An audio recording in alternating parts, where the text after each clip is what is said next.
Fine now. We are live. Tom Ginn here, Mark Gassert, Elevate Your Profits.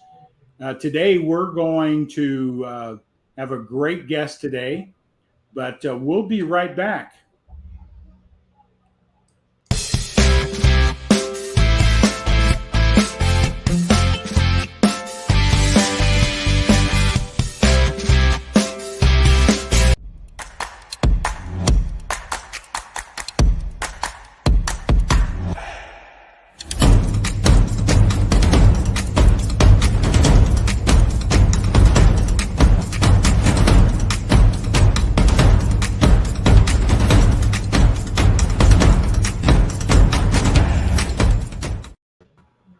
There we are. That's our corporate sponsor, ASEA. ASEA. How are you doing, Mark? I know I'm doing great. You just got to learn to be flexible, right? Technology is always offers you surprises that you may or may not know is going to happen. And I had a lot of fun trying to get on here today. So it's been interesting. From this morning when we talked. So I had one computer that works like a charm, and this usually does. This is my personal here, and I don't know. So I probably have to reboot the whole thing and shut it down, and I'm sure it'll be in working order. Oh, absolutely, absolutely. Other than that, though, everything's great. We're into the second week of school here in the Metro Atlanta area. Well, here in the great state of Wisconsin, depending where you are, I think we got a couple more weeks before the kiddos get back. Wow, man, that's no fun. See, we like to torture them, man. Put them in there in August and make them sweat, and so the temperature is going to start going up, I think. So I even had to drive my wife to school today, so that was kind of interesting, get out there, and because I don't usually do that, get in the car and drive, and it's always exciting in Metro Atlanta to watch people, how they drive. 30 becomes a 50, 50 becomes an 80, and, look out. Yep. So, well, what I like to do is just, reestablish what EYP is, Elevate Your Profits. Mark and I, how long have we been doing this? Almost 2 years, over 2 years. Yeah, now, I right? think so. I'm surprised Facebook allows two geezers like us to be out there doing this. I'm kidding. I'm kidding. Because you got to watch what you say or do out there. But I'm trying to be serious. But yeah, it's been close to 2 years, and I would never thought I'd be doing this. I don't even know how it happened. Well, I do know how it happened. There's a guy named Ken Walls. If you don't know who he is, go Google him, look him up, and you'll figure it out real quick. The Grow Live Academy, and all that other fun stuff that's out there, and here we are doing this. Like for those we just want to make sure turn on your notification tag and share out there. Our whole platform is to just to help that person that may be aspiring to be an entrepreneur. Somebody may be an entrepreneur, solopreneur, may has a small business. And our whole mission is things have changed radically in business, especially in the last couple of years, but there's always change in business. But business doesn't change, really.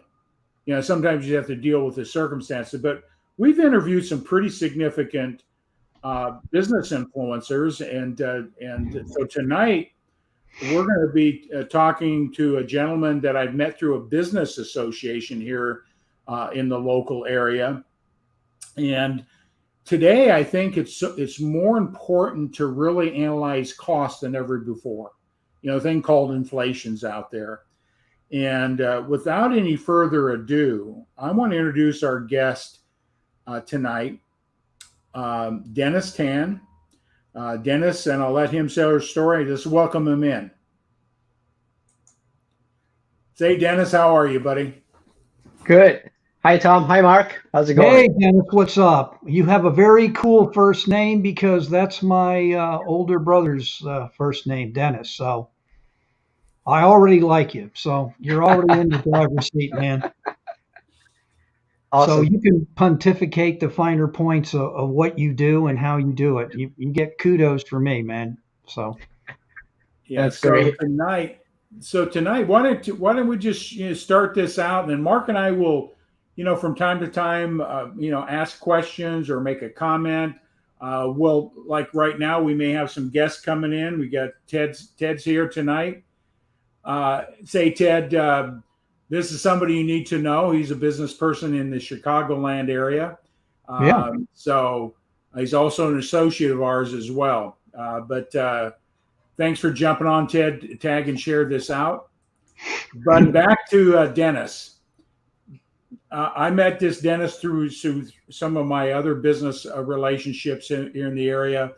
And I believe it's so important for businesses, whether you be a solopreneur, to know what your costs are, how to manage those more effectively. So I'm going to introduce Denis Tan, and Dennis, is all yours. Just tell a little bit about yourself, your story, your why. We talked about that a little bit earlier. So the platform's all yours.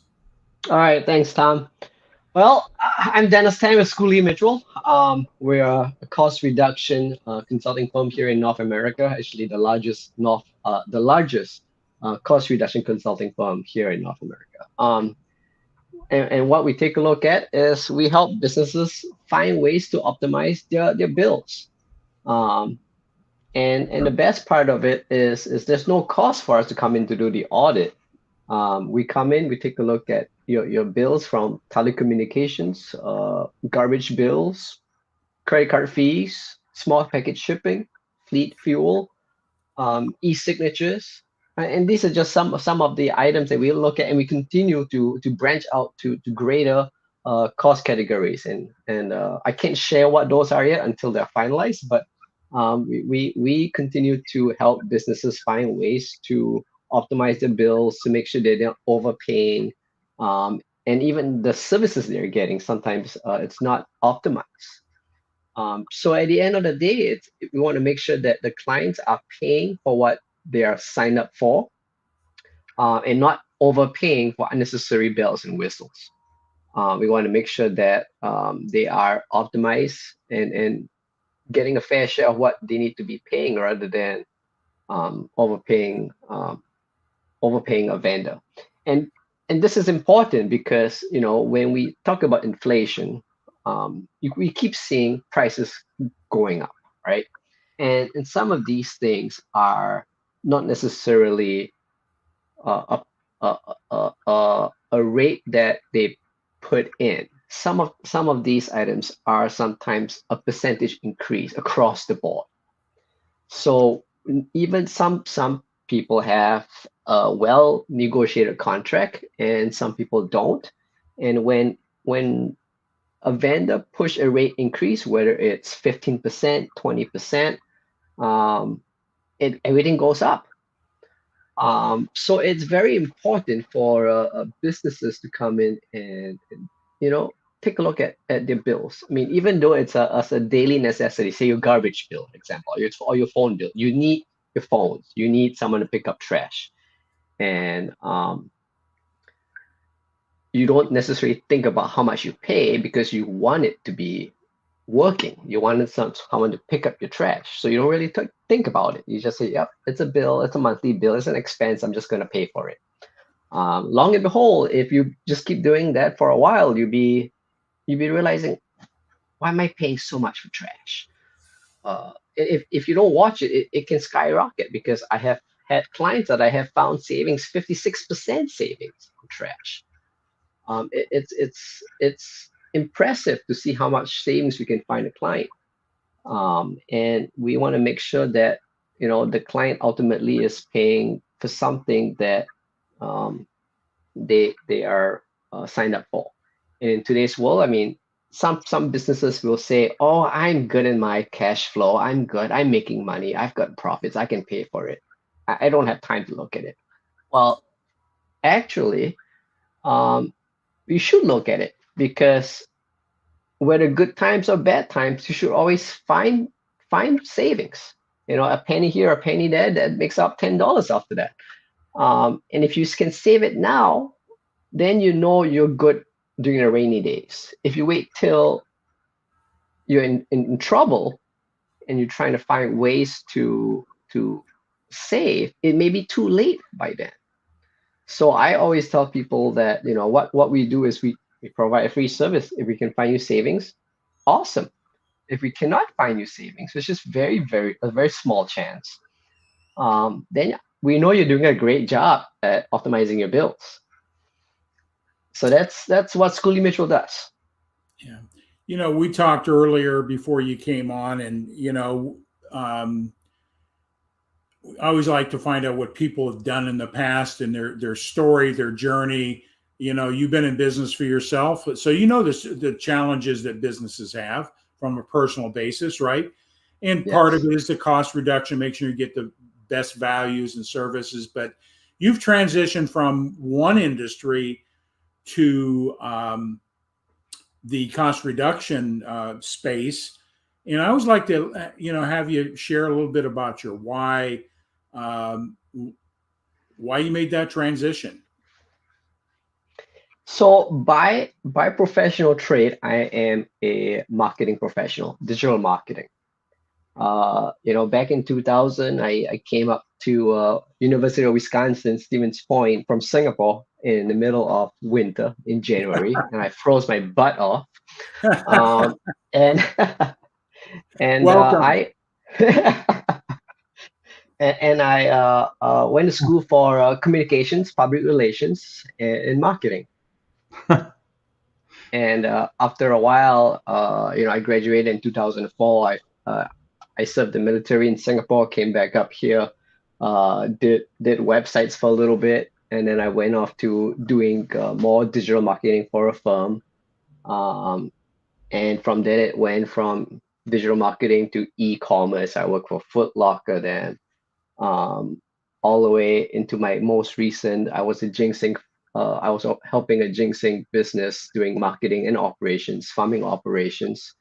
And then it came to a point where, you know, I want to start my own business, but I was not going into marketing.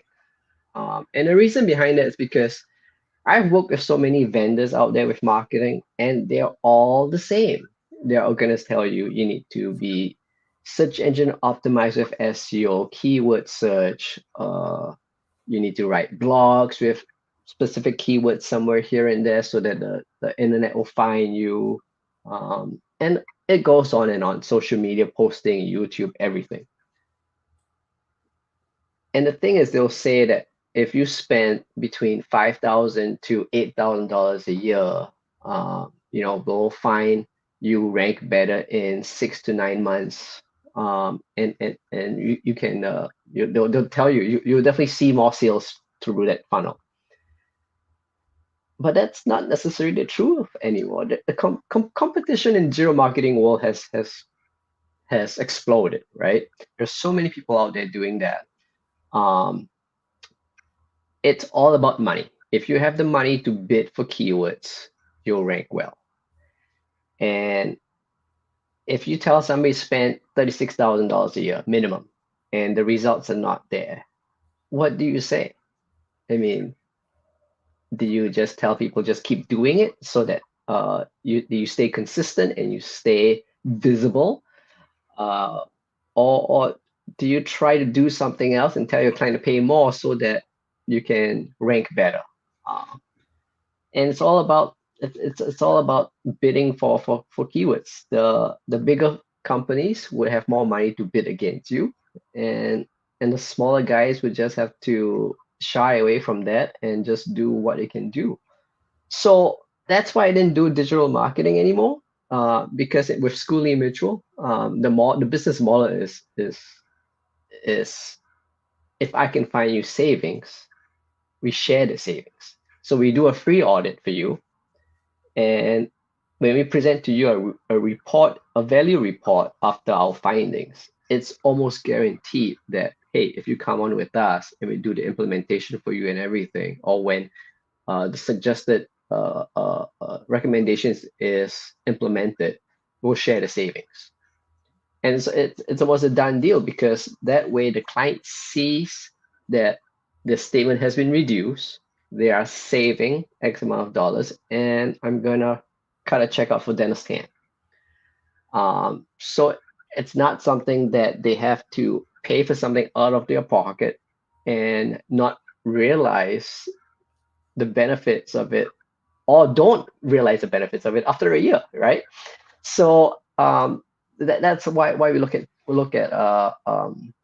the doing the cost analysis, doing a cost reduction analysis with businesses, because we never know when we're going to find you savings. And when we can find you savings, great, awesome. You know, we had a comment, or somebody would here. Ted says,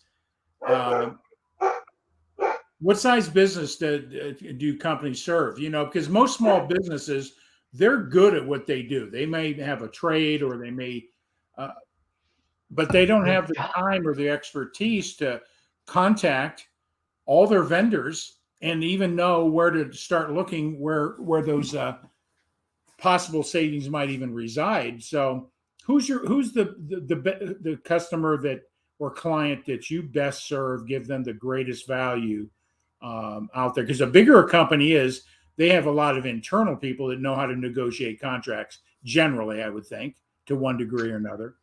Well, Tom, you see, the way I help people is this. I mean, what size of company works? I'll tell you that majority of the sizes work. Okay, and what I mean by that is my smallest client is a 2-building shelter home for domestic violence.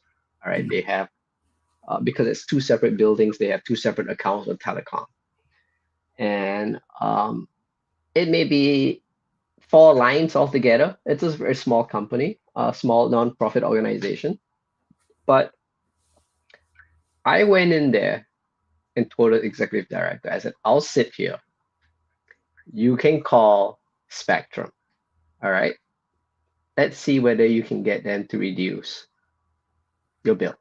Or even better yet, throw it out there. I'm a nonprofit for domestic violence. Would you sponsor my bill? All right. If you don't ask, you never know. So I sat down. She made a call to Spectrum Internet, and within 10 minutes, she got shut down. The person over the phone said that she's getting the best deal, the best bang for her buck, and there's nothing they can do. So I said, well, we do a risk-free audit. Let me take on this vendor. I'll take a look at how we can optimize your bill and see if we can find you savings. And she said, sure. She signed a service agreement with us. 6 weeks later, I came back and said, hey, I found you savings. I'm finding you $10 off in each phone line, $15 off each internet line. That's almost $100, $120 right there. And she was surprised that what we can find savings for a client when she tried herself. She called in and couldn't get it. So this is the power of Schooley Mitchell. We have the tools to get you the best pricing to make sure you're not overpaying. So that's my smallest client. I've got a big client all the way to a window manufacturer that we can find thousands of savings, 10,000s of savings in telecom or shipping or garbage disposal. And the size of the company, I'd say, don't necessarily matter. It's more about the volume, what you do. You can have a one-man show, but you are transacting thousands of dollars on e-commerce every day, right? I can find you savings in merchant processing fees. You could be a large manufacturer with lots of employees, lots of phone lines, lots of garbage. You do lots of shipping, and we can probably find you savings right there too. So it doesn't really necessarily mean that I have a big business. I have the guys to do procurement. I have vendor relationship managers in my business. It don't matter, because Schooley Mitchell is is a third party vendor that comes in to do the audit. Now, if a large business were to say that I have my guys to do it, they do a great job at finding the best cost, best price, best quality.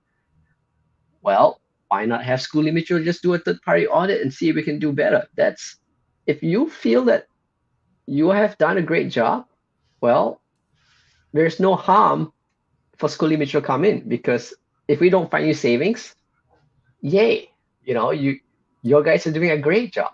But if I find an additional, and most of the time it happens, an additional 10% savings with you staying with your current vendor, would you not like that? You don't have to touch anything. You don't have to push a finger. I can find savings even though you're with your current vendor.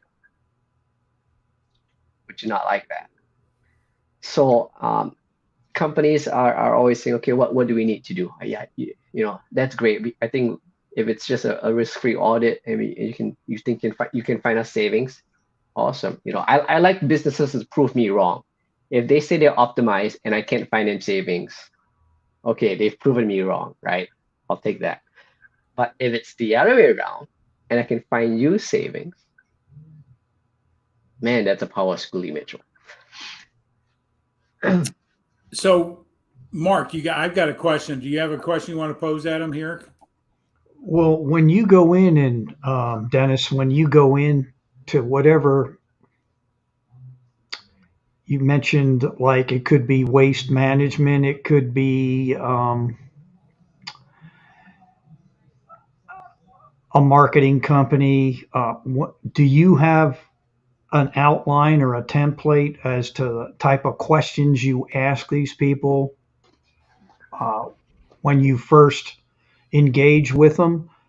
And then the part B to that is, does Schooley Mitchell provide you leads, prospects, or do you actively go out and search them yourself? Just curious how you do that. Okay, so there are two different questions, two different topics here. So as far as a template goes for when I talk about Schooley Mitchell, on the very high up vertical of what Schooley Mitchell is, who Schooley Mitchell is, yes, I do have a template that I will say from time to time. Sure. But when I do my research on who the company is, right? If it's a marketing agency or a digital marketing agency, I will take a look and see how many staff they have, right? Where are they from? Are they all locally? Do they have an office? Are they all scattered all over the place? Because that helps me understand the business a little bit. If most marketing agencies are renting a space, right? They rent an office. The landlord handles all the garbage disposal, utilities. All they have is probably an internet and possibly merchant processing fees, because if clients want to pay by credit card. And if I feel that's a good fit, I'll approach them and just share with them what Schooley Mitchell does and how we can help them.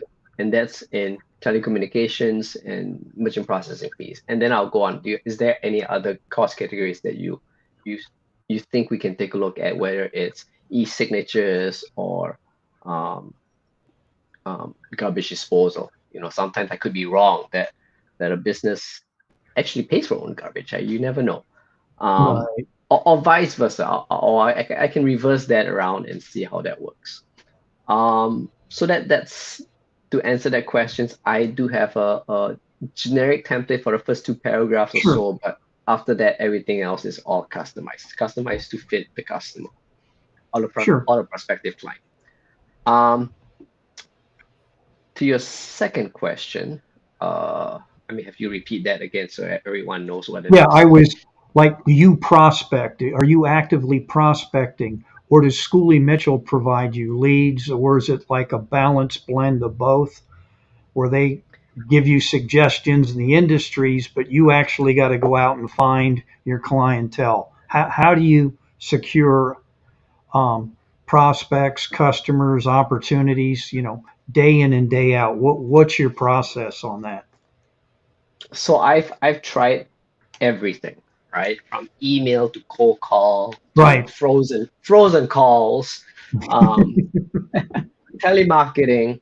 Right. Schooley Mitchell has a very supportive back end in marketing, digital marketing, telemarketing, and they will help you do cold calling if needed. Um, on my part, I do some cold callings, not too much, but mainly more from referrals. Um, Right. I, Right.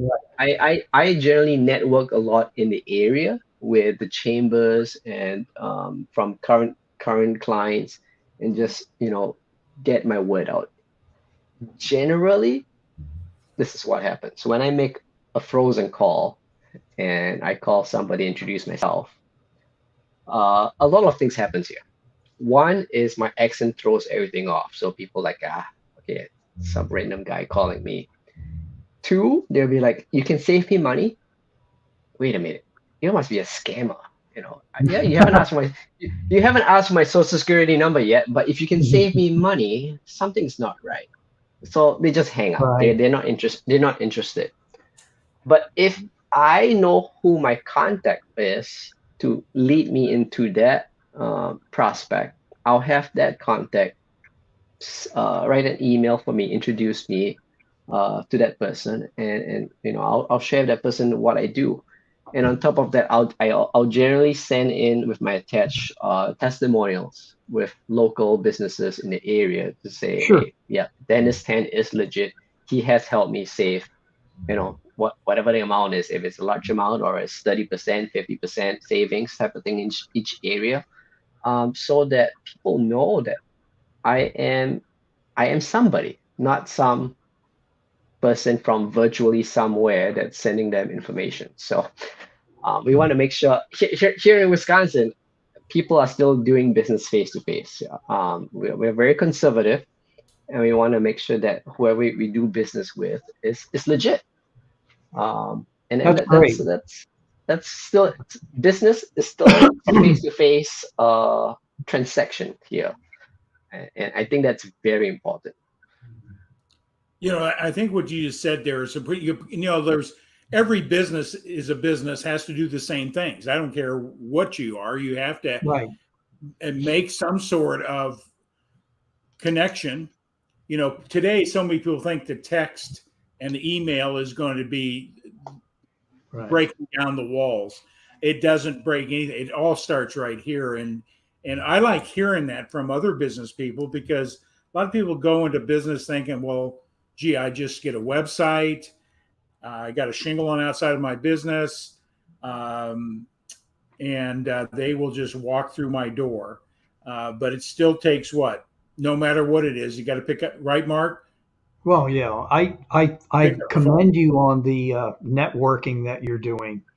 Going to industry or non-industry related. Um, I mean, I have clients that would come on board right away, or I have clients that would sign up a year later. sure. Sure. I'm not one of those salesperson that would go, knocking on your door every day and harass you. Um, I, I'm not the type of salesperson. Maybe if I did that, if I change that method, I might be really rich today. But I'm not very convincing, persuasive talker. So, but ultimately, I like to be able to help people at the end of the day. It's what I do. I try to help businesses find ways to stay afloat, because that's important. Yeah. No, I think you Um, provide a viable service, valuable service, and the reason I ask you those questions is what Tom alluded to. Some people think that, and I know there's those that, excuse me, are into click funnels and click this and that, and I'm not making fun of it. They're tools, Hmm. but you can't live and die in one area. You've got to implement, like you said, you'll go face to face, you'll use the phone, you'll network on and off the clock, um, which I think is probably one of the best ways to meet people, whether you're working out or going to the grocery store. You just don't know who you're going to run across, or you could be at a sporting event.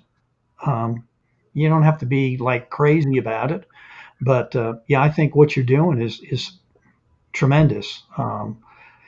But there are those that eventually there's going to come a point where you got to pick up a thing called a phone. It can be an iPhone, whatever, but you're going to have to use it. And Correct. and that's my point. Now some I mean, people will tell me and you that if you're using the phone, now if that's all you're doing, that's that can be kind no, of cumbersome too. I'll tell you what I do. I generally do an email first, and chances are people say, this guy's a spam email, whatever. They'll Right. ignore me. I might do a second up email in 2 weeks, but most importantly, I'll have a phone call. I'll make a call. And after the call, if I leave a voice message, I still don't hear anything. That's where I take up the courage and walk into the door. I'll walk in the door and see if the person's available, and chances are the person is not available. Then I'll drop off a marketing sheet, and then I'll come back home and follow up an email. Right. That generally gets more attention if I did all three: email, phone call, walk right in the door, and follow up and then an email again. Right. And I'm sure you're using this platform, virtual calls, whatever, if you're using Teams, Yep. Zoom, whatever, Zoom. Hmm. it's all part of that process. So Correct. that's why when Tom mentioned that, it's just you can't be one-sided. I've never seen anybody, uh, just do one thing, but Hmm. some I mean, people have an aversion to the phone, though. I will say that there are some that they don't want to pick up that phone and make a call. But even during the lockdown too. I mean, yep, we're all at home. Yeah, okay, right, right, we still have Zoom. But once the lockdown is lifted up, I make it a point to go visit the client or the prospective client. Yeah, oh, that's sometimes, nice. Yeah, because that's important. Seeing you face to face on the computer is way different from having a cup of coffee with you. sure, Um, it's a different atmosphere, and you don't know that person well enough until you take the person out for lunch or right. coffee, and learn about each other, and why we are in business. Yeah. I got a question for you. Uh, Typically,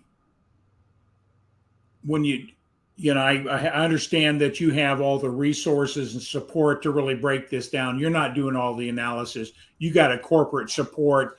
You'll come back with with their current vendor and show them possible savings. Do you also bring in a competitor that could even save them more money if they're not even aware of that vendor, and let them make a choice? Correct. We source for vendors that service that area. Um, so another way I like to put this is Schooley Mitchell is like an Amazon for vendors.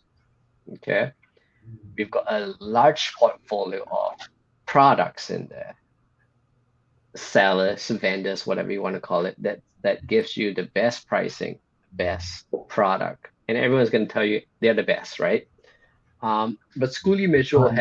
has vetted these vendors out to make sure that they are legitimate vendors providing solid quality service to our clients. So when we take a look at a current prospective client, or when they sign up and become a client, we do an analysis for them. We want to make sure that we come back to them with three recommendations. And one of the recommendations is to stay with their incumbent vendor. Oftentimes, you may get a 10% savings with your current incumbent vendor, or if you switch, you might get 40% savings. It all depends. Or we could, or things could be the other way around. If you switch your vendor, you might get 20%. If you stay with them, you might get 15. And that if the numbers were that close and it's only a 5% difference, I'd say just stay with your current vendor. Because that 5% difference might not be worth the time to change a vendor. Because when you change a vendor, you gotta tell them what to do, where to go, and things like that. But things like if it's your incumbent vendor, why not stick with them, right? They've really provided you good service. You like them. There's no issues. There's no fights or quarrel or whatever disputes. And if they're doing a great service for you, stay with them. And so if we can provide you additional savings with your incumbent vendor, awesome. Sometimes we've got someone who say, "Oh, you stay with us, it will only give you like 10%." Or sometimes we will find you a recommended solution that can give you the same exact service or better, and you might save 40% savings. And that's when we'll say, "Hey, take advantage of this saving. It's 40%. We'll help you. We'll do the implementation for you and everything. If anything happens down the road, we'll help you. We'll guide you through. We can take responsibility for any issues and help you through." So we are confident that we can find a solution for the client. And when we talk about savings, what is typically that type of savings an organization or a business might say? Typical, that your research shows that you typically can save baseline a minimum amount. What does that look like for somebody to paint that picture? Across the board for a business, where it's in telecom, merchant processing fees, garbage disposal, fleet fuel, small package shipping, we're looking at around 28 to 30% average. Okay, there's always this. Sometimes some companies will save over 50%, and some companies will be like maybe 8%. But those are the two big extremes, but on average across the board, about 30% savings. That's a very significant number, no matter how you look at it, no matter what the dollars you're spending. Yes. It could be huge if that's a typical type of savings to a company. That's a difference for them whether they can get a pay raise themselves, right? Or give their people a pay raise, or make investments in their business where they need it. It could be equipment, it could be all sorts of things. So that's a significant benefit for any business, no matter your side. So that you correct. Like Warren Buffett says, the easiest dollar ever made in business is the dollar you save. Definitely. And you see, like some of my clients that has saved merchant processing fees, right? And I actually have two clients here that have similar issues, where the merchant processing fee vendor is tied to their customer relation management software, CRM software. So their hands are tied, and they said, we cannot change vendors. We cannot change our credit card processing fees, because when our inventory shelves are down, our vendor will know and will automatically send new products to our shelves to restock our inventory.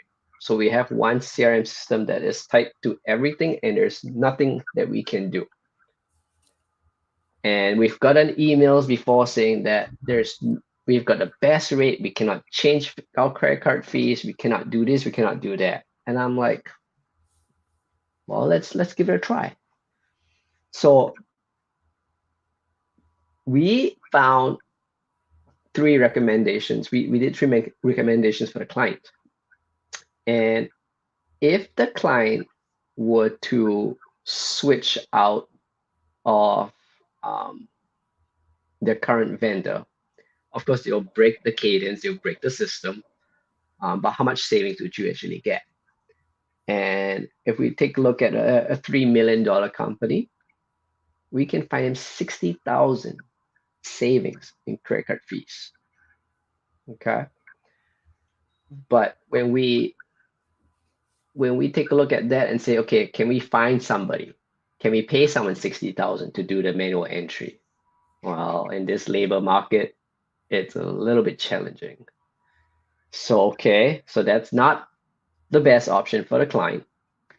Okay, so if we stayed with our current vendor, what savings could you get us? And we found them 15% savings. And it would have been 10 to 15,000 a year. So you may get $10,000-$15,000 a year. You may, or if you say, if you can find us 60,000 savings, well, we're going to switch. But you weigh the pros and cons, right?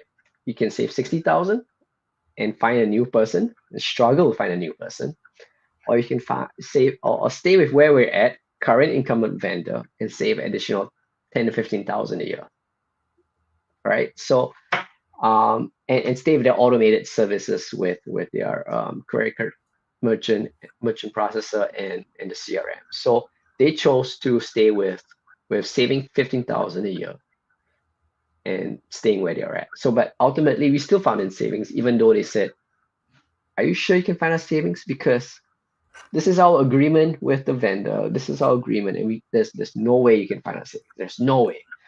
And that's why I said, well, let's do a risk-free audit and let's see if we can do something. And we did. All right.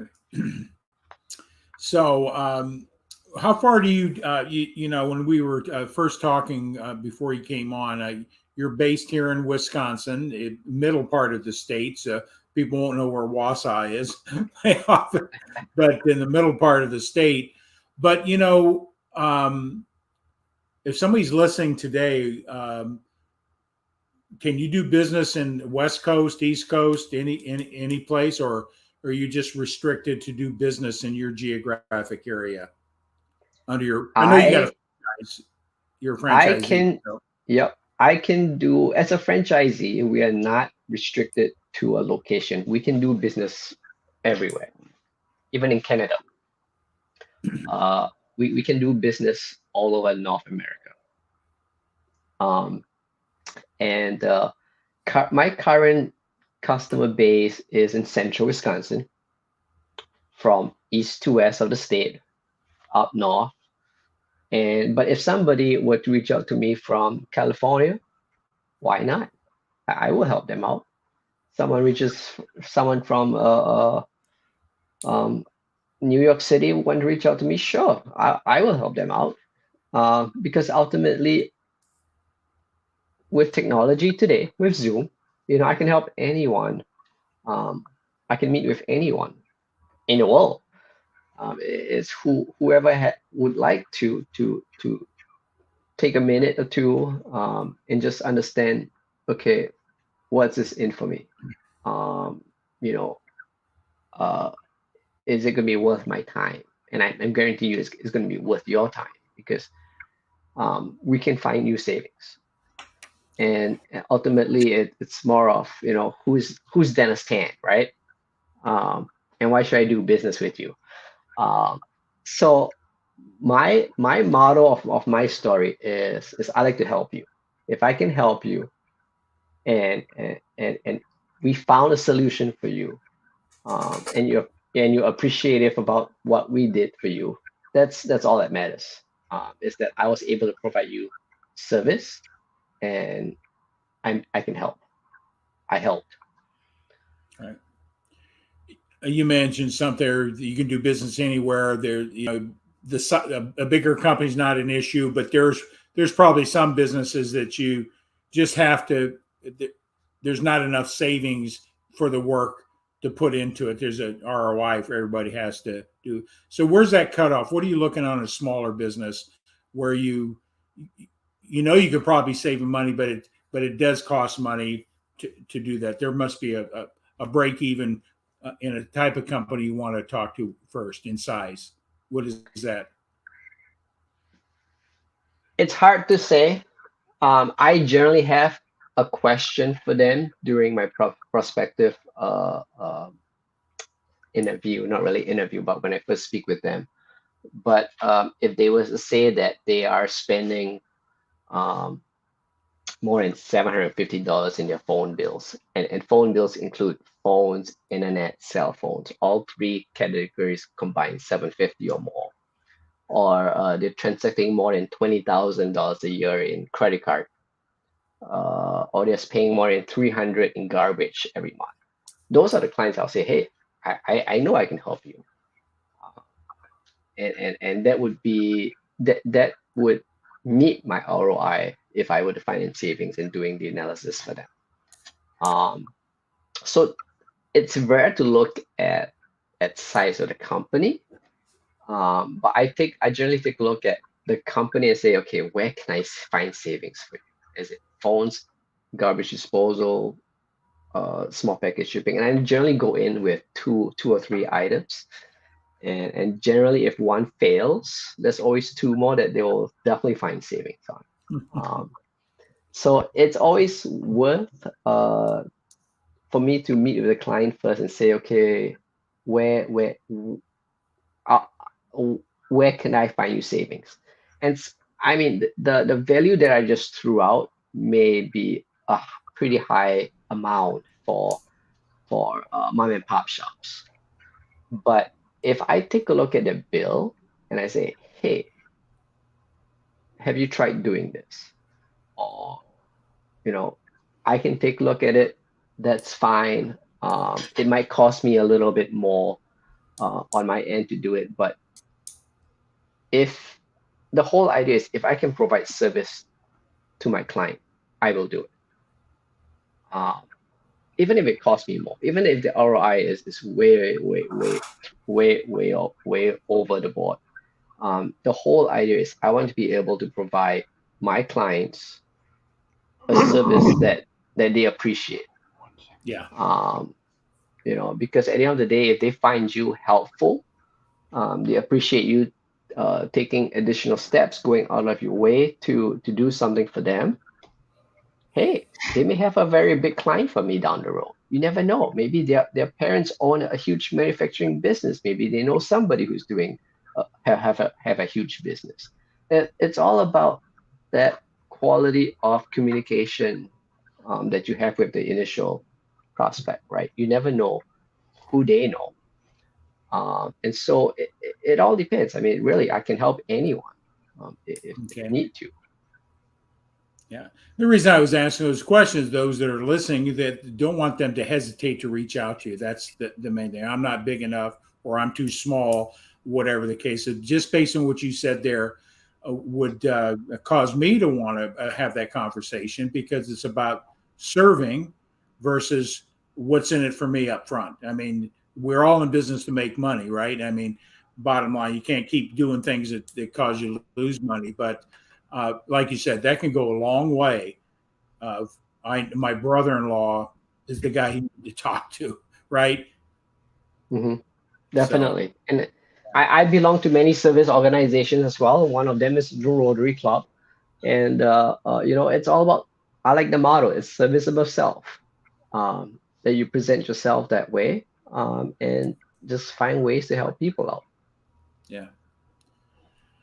Well, Mark, what do you got to say? Anything else you want to bring up? I was just going to ask him real quick, what type of training process does one go through if they become a franchisee within, like, what do you remember, like, how do they train you? I guess is my question.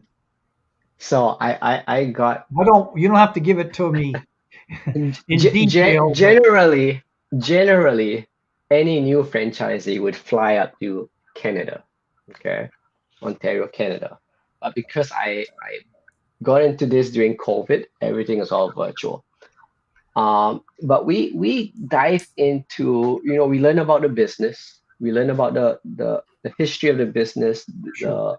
the mission of the business, why we're doing what we're doing. And we take a look at how it's done at the back end. And people like me, I'm not that analytical, so I'm not gonna dive into that. But we learn a lot about what's happening, what's out there, and how Schooley Mitchell helps every franchisee. from marketing to digital marketing, to the telemarketing support, sales support. We teach. They give us an idea of how to react or how to answer certain questions that is posed to you from customers, right? And of course, not everything is 100% correct, in a sense that every demographic is different, right? They may say that this is what you must say, but it may not work for my clientele here, right? So they allow us to tweak it a little bit so that it's geared towards our customers here, and how we present it makes sense to them. And ultimately is we can get them their understanding that this is what we do. We're a cost reduction consulting firm. Yeah. So yeah, I mean there's some flexibility when it comes to training and what we use. But yes, there's a template for almost everything. But it's up to us to execute what's given to us. Right. I mean, do they work? Yeah, it's proven that they work. Otherwise, we wouldn't be using it. But at the same time, sometimes it's all about how you speak to the customers, right? I can use exact template and it won't work for me. Or I may have something else better that works. I know works for me. So yeah, we tend to adjust that a little bit just to make sure that we help our clients and give them the right understanding. Great. I've put up all your contact, your LinkedIn channel, your website is all there, and your email. So we just want to make sure everybody's out there, tag and share this information out with many people are driving through and watch for a few minutes and drive out, but they come back many times on a replay. So just want to encourage everybody to share this information. Just on a personal basis, saving money is a wealth building strategy. Especially if you're talking the types of savings in your business, that could definitely cause your business to grow or put resources away to really secure a retirement or those type of things for that business owner. So don't overlook it, is what I say. It's all about saving for the rainy days. We know inflation is coming. They're talking about recession. So let's start saving for the rainy days. Right. Exactly. Exactly. Well, Mark, if you got anything else, or no, I would say to Dennis, I just noticed that one N. So my brother has ENNIS. But I just say to him, he comes across like be a leader, be a friend, be a service. That's kind of my mantra. And the reason I ask you all those different questions about talking to people, uh, I was talking to somebody in another state, another person on a virtual call. So yeah, that's why I was asking you those things. What do you do? And it's pretty much the same thing. The only thing I'll ask you is, and you don't have to answer it. I'm not trying to put you on the spot, but what would you say is the biggest challenge right now? Because you hear all these people, I won't mention names, but some of them are saying there's doom and gloom ahead or there's doom and gloom right now. But I would say for what you offer, now is a great opportunity to be talking to people about saving nickels, dimes, pennies, and that's the way I look at it, because they're always saying about there's a recession or this or that or we can't do. I think you got a great vehicle now to show people how they can survive and thrive. What do you say? This is what I tell people. There is never a better time to save money, even right now. Right. And we can save you money now. We might save you money 9 months down the road. You never know. And that's where we stay on top of things. If we know there is potential savings, future Right. savings, we will remember that and we'll revisit that when the time comes. But otherwise, it's always imperative to take a look at ways to find savings. So if there's a business out there that's going to offer risk-free analysis, I would take the opportunity to do that right now. Wonderful. So there you go. It doesn't cost anything. That's my whole point, right? If I'm a Correct. business owner, I call you up and say, "Can you help me?" And you'll put something together, and Yes. that's Wonderful. beautiful. I think that's great. Well, Dennis, it's been a pleasure having you on today. We're here to promote entrepreneurs. Being a franchisee is an entrepreneur. You're just using that vehicle to take something to help somebody else out with. And again, I just encourage people that find your why in life, find that vehicle that'll support it. And we're here to support all small business people like yourself. So that's what our message is. And we're going to put you in the back room, and Mark and I are going to do a dance. No, we will close out our meeting and then just hang on for a couple of minutes after. Okay. All right. Thanks, Tom. Thanks, Mark. Thanks, Dennis. Well, there we go. Here we are, something relevant. People are more conscious today, no matter what's going on, what we hear on the news. And of course, when we go to on a personal basis today, we're seeing the impact of a changing Right. economy. Businesses are no different. So we just encourage people to seek out help. That's an area a lot of business people they say we're too busy to seek it out, but I encourage you this to be a well worth effort to reach out to somebody like Denis Tan. So I tell you what, I got an announcement for next week. It's right up your alley, Mark. We're bringing in. I'll bring it up. She does sales training. That's cool. And I'm sure you're going to have some fun talking to her about her methodology of sales training and that. But Sarah Phillips is coming in. I met her through a networking event through LinkedIn. And when she was speaking about sales, it resonated with me because she's talking about relationship building and listening skills. Because as salespeople, I've been in this arena for a long time. We always want to talk about features and benefits, jump into that conversation. I got the answer, I got the solution, but what she talks about is really listening. And the people don't have to be sold. People, they will give you the reason why they where their pain point is, and then all you have to do is now your voice has some power because you listen to them first. And so I'm excited to have Sarah come in next week. That's tremendous. Yeah. So, and then the following week, we're just going to do a replay. I'm heading to Salt Lake City to visit a SIA corporate. Got some people coming in for that event. But anything else you'd like to expound on here on EYP, Elevate Your Profit? I like EYP. No, I think that's great. Next week's guest, we got that lined up. I think in September things will be taken off here.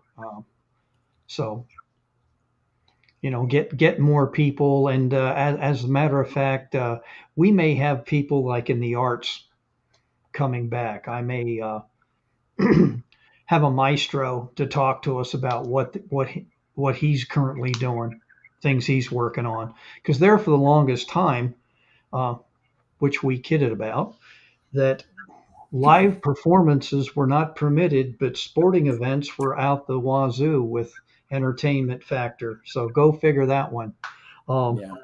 Still want to talk about that. That's kind of an interesting concept. But yeah.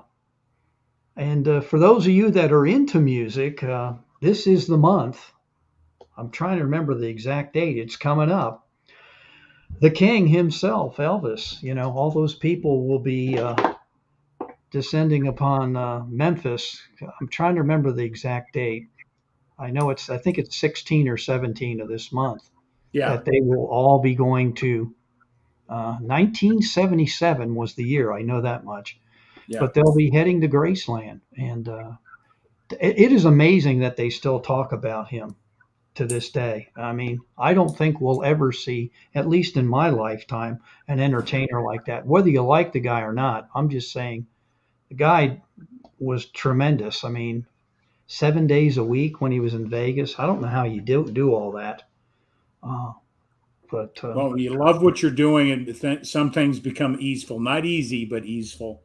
But yeah, Mark, I tell you what, Dennis really put some good no, points he out did, there.